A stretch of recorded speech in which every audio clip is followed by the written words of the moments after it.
गाजियाबाद उत्तर प्रदेश का एक नामी शहर और उसी शहर के एक छोटे से कोने में एक कॉलोनी है राजनगर।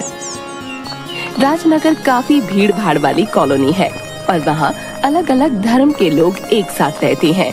वर्षों से एक दूसरे के सुख दुख के साथी हैं। राजनगर में 2 परिवार हैं, जिसमें एक हसन अली का जो अपने 2 बेटों कासिम, रहमान और बेगम शबीना के साथ रहता है। हसन अली की लोकल मार्केट में सब्जी की दुकान है और दूसरी ओर उनके पड़ोसी हैं गिरधर शर्मा जी, जो अधिकतर पूजा पाठ में लीन रहती हैं। उनके परिवार में उनकी पत्नी सावित्री और बेटा कृष्णा है।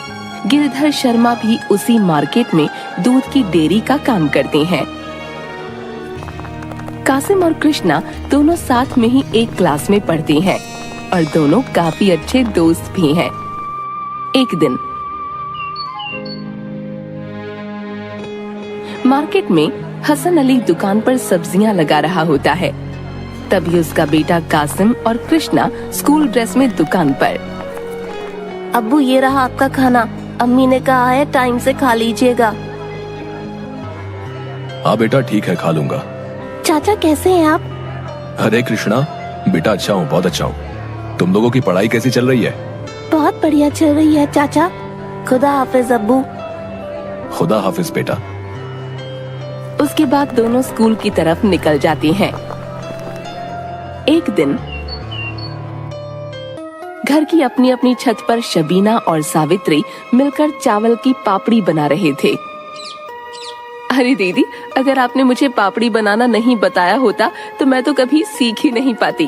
और पता है, कासिम और रहमान के अब्बू तो चाय के साथ हमेशा पापड़ी ही मांगते हैं। बहन, पड़ोसी होने के कुछ तो फायदे मिलने चाहिए ना। और तुमने भी तो मुझे सेवइयां बनाना सिखाया है। तभी शबीना चुप हो जाती है और उदास मन कर लेती है। तभी सावित्री पूछती है, क्या हुआ शबीना, तो उदास क्यों हो गई? कोई बात है जो तू छुपा रही है? बता देना, मन हल्का हो जाएगा।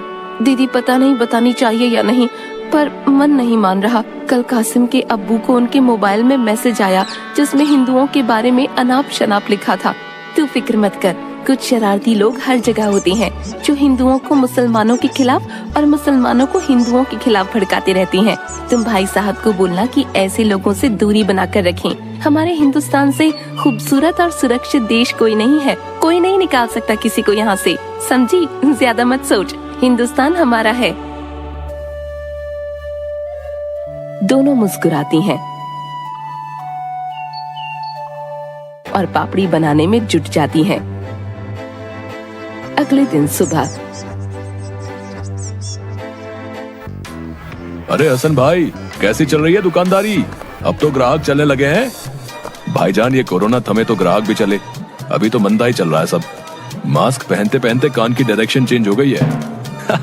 बात तो सही कही आपने भाई, पहन के रखिए मास्क। सुना है चालान पूरा 500 का कर दिया है। जितना कमाएंगे नहीं, उससे ज्यादा ससुर ले जाएंगे।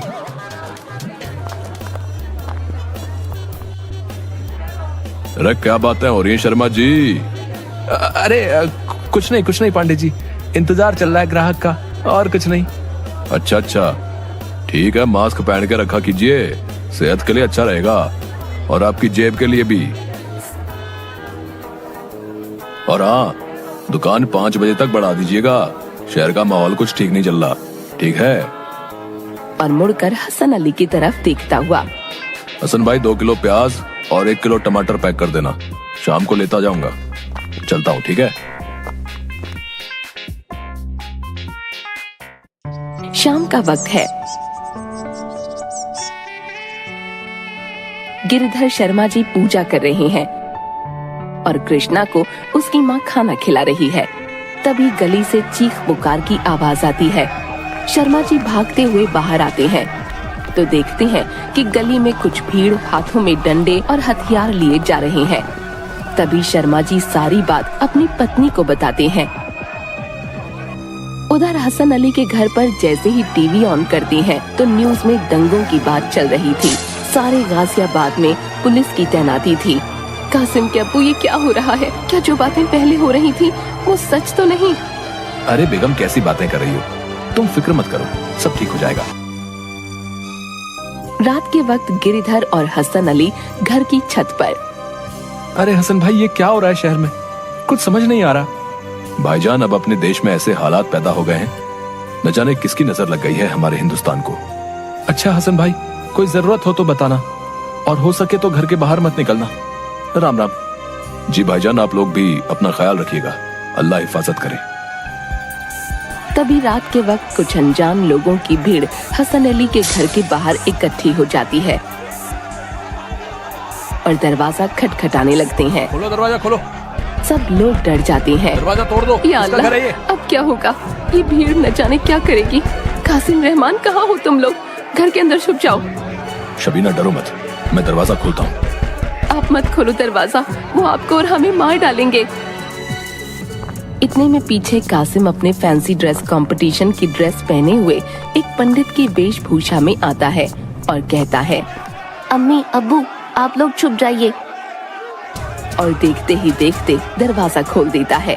भीड़ जैसे ही उसको देखती है तो कहती है, अरे चलो चलो यहाँ से, ये तो पंडित का घर है, आगे बढ़ो।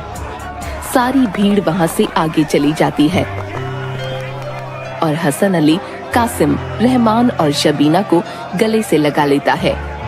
या खुदा, तेरा लाख लाख शुक्र है।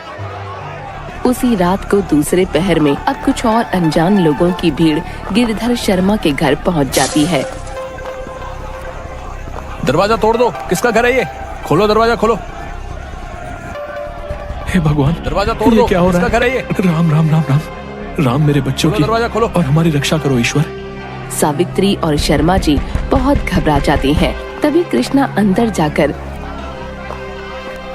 झट से कासिम की दी हुई टोपी पहनकर आ जाता है।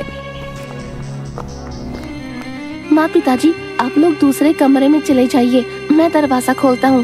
नहीं कृष्णा, तू ऐसा नहीं करेगा। शर्मा जी, रोको इसे, ये बच्चा है। नहीं भाग्यवान, अब कृष्ण ही हमारी रक्षा कर सकते हैं।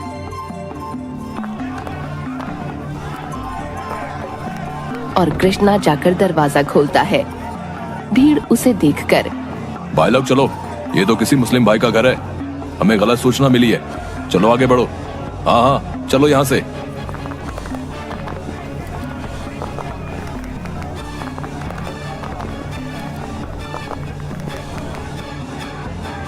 भीड़ के जाने के बाद गिरिधर शर्मा और उसकी पत्नी कृष्णा को गले लगाकर रोने लगते हैं।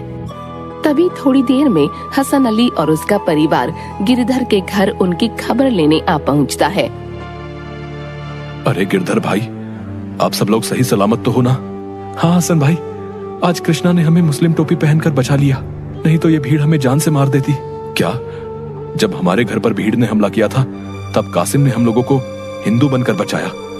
हसन अली भाई, इन बच्चों में इतनी समझ है कि जाति धर्म कुछ नहीं है, सबसे बड़ा धर्म इंसानियत का है। लेकिन हमारे समाज का इतना बड़ा वर्ग पढ़ा लिखा होने के बावजूद इंसान की जान का दुश्मन बन बैठा है। तभी तो देखो, आज कैसे कहीं पर राम तो कहीं पर रहीम आकर हमारी हिफाजत कर गए। राम रहीम सब एक है चाचा, हम सब एक जैसे हैं। हमें बस कुछ इंसानियत के दुश्मनों ने बांट रखा है। अगर हम तुम सब चाहें तो हमेशा प्यार के साथ रह सकते हैं। कासिम एक दूसरे के हाथ को पकड़कर, जैसे मैंने और कृष्णा ने कसम खाई हुई है कि चाहे कुछ भी हो, हम अपने हिंदुस्तान को बंटने नहीं देंगे, क्योंकि यह हिंदुस्तान हमारा है। और सब लोग मिलकर खुशी खुशी रहने लगते हैं।